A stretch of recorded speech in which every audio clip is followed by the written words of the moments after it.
Um, Hello there, greetings. This is Frank Thacker here, and welcome to the Daily Peacemaker. So the other day I was talking to a friend of mine about Teilhard de Chardin. Teilhard was a French Jesuit priest born in 1881, died in 1995, actually on Easter Sunday. He was a mystic, a philosopher, a theologian, a scientist. He was a paleontologist and a teacher, lecturer, writer of many books, sort of respected around the world for both his mysticism, his spirituality, and his scientific endeavors. And if you read almost anything today about the evolution of consciousness, the movement of evolution to higher and higher levels of consciousness and the oneness, you will see that it's often quotes from Teilhard are involved. So one of Teilhard's philosophies or theories or guiding points was unity in diversity. So I was talking to my friend about this and about, talking about Teilhard, and I mentioned one of his notions, theories, principles was this unity and diversity. And my friend looks at me and he gets this like weird look on his face. Huh?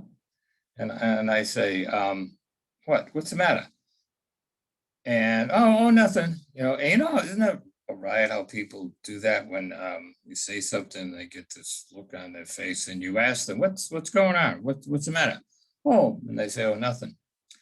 So I kept pressing him, and I said, what's the issue? You don't believe in unity and diversity? And he says, well, I don't think I'm interested in like being like you or looking like you, or even, how boring would that be? How scary would that be? He said. And I said, whoa, wait a minute. I said, we're talking about unity, not oneness. And it seems many people do, when they hear the word unity, do kind of almost unconsciously think about sameness. Everybody's got to be the same. Everybody's got to act the same. Be nice to each other. We're all the same. And unity is not sameness. So unity is not sameness. And on the other side, the diversity obviously is pretty well understood. Diverse cultures, diverse peoples, diverse values, all that good stuff. And so when you take the notion of unity and diversity, we're talking about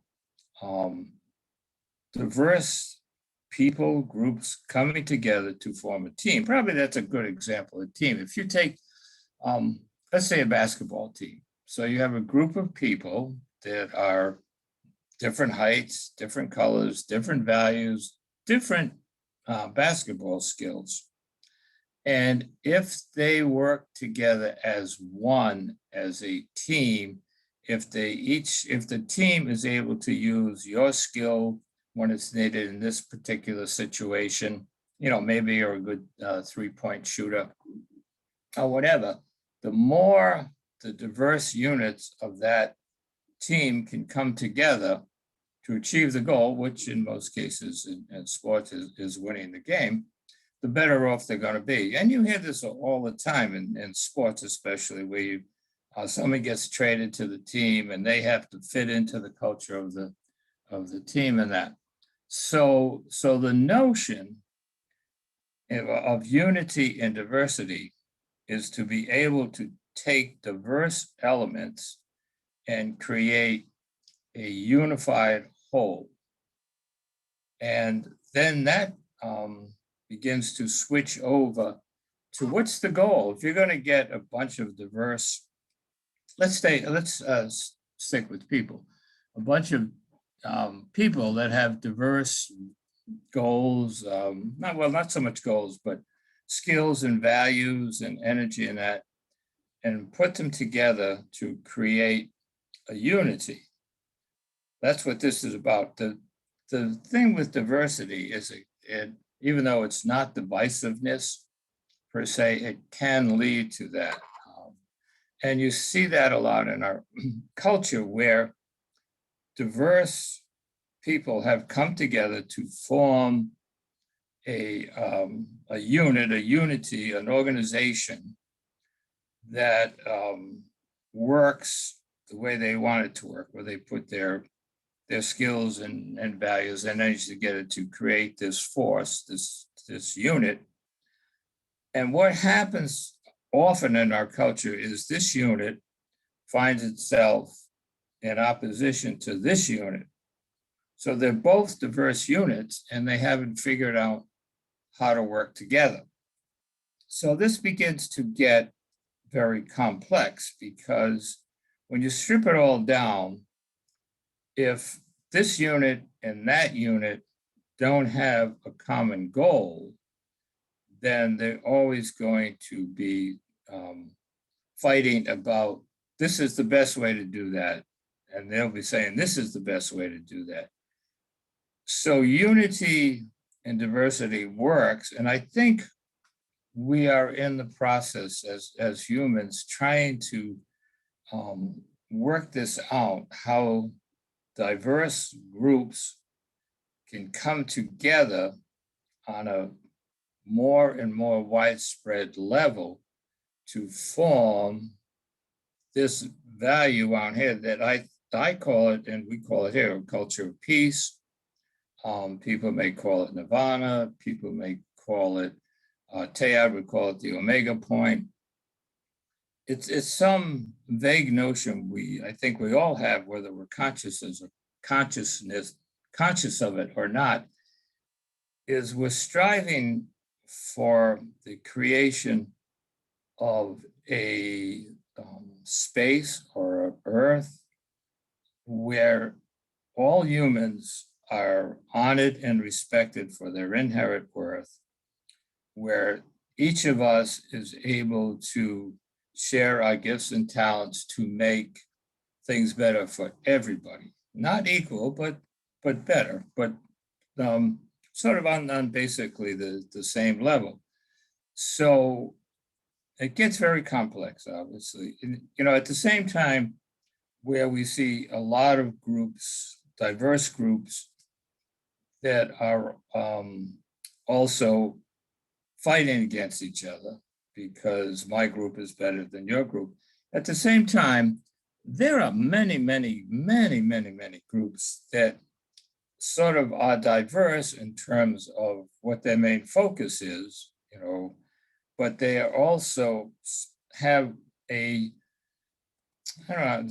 common goal that may be hard to articulate, but it's basically making this place a better place for all humans. There are two books. There's this book, the Third Harmony, Nonviolence and the New Story. And if you look at the index, there's tons and tons of references to different groups working to make the world a better place for all people, even though one might be focused on economic values and how to create an economy that works for all people. Others are about education. Some are about living more in harmony with nature. Some are about nonviolence. But they're not fighting each other and saying, this is the best thing we can do, or that's the best thing. They are diverse in kind of their focus and what they're trying to create, but they also are moving into more and more of a unity around a common goal. This is another book. How do you get this in the camera, Frank? There you go. The New Republic of the Heart and Ethics for Revolution. And this has like 30, 40 pages in the back of our resources and groups and organizations that cover a wide range of things, gardening, the whole artists, music groups, which you can see our diverse. Gardening is diverse from music or education, but they're all focused on creating a better world for all people. So that kind of spins us back to the purpose or the philosophy of the Daily Peacemaker, which is about each of us using our gifts, our talents to create this culture of peace. And I would urge you, if you're involved, excuse me, in this group or that group, to talk to them about this notion of diversity working towards unity. So the problem that I struggle with is, what's this final goal that we're all trying to reach? Is it the same? Are there groups that just want to rule the world and the heck with every other group? Are there groups that are trying to create a culture, a world in which everybody has feels pretty good about where they are, and that their values are respected and that they are respected. They are honored and respected for their inherent worth and dignity. So that then spins out to, what are your values? What are your beliefs, your goals?